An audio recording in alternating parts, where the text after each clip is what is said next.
এখানে থাকে না এমন লোকের নাম আছে।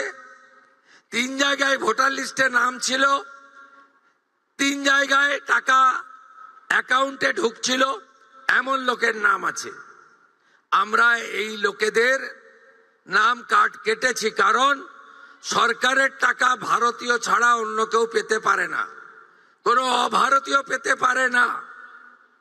আমরা এই ক্ষেত্রে ছাড় দিয়েছি।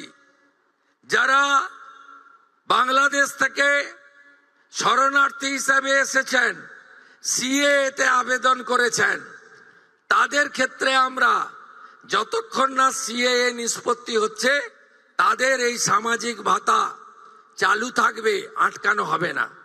শুধু তাই নয়, প্রশ্ন তুলতে পারেন এরা তো মূলত হিন্দু।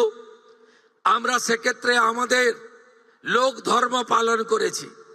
যারা ট্রাইব্যুনালে অ্যাডজুডিকেট হয়ে ট্রাইব্যুনালে আবেদন করেছিলেন, তাদেরকেও আমরা যতক্ষণ না ট্রাইব্যুনালে তাদের বাতিল বলে ঘোষণা করছে, তাদের এই ভাতা চালু রাখার সিদ্ধান্ত গ্রহণ করেছি। এতে কি কোথাও ভুল হয়েছে? আপনি ভারতীয়,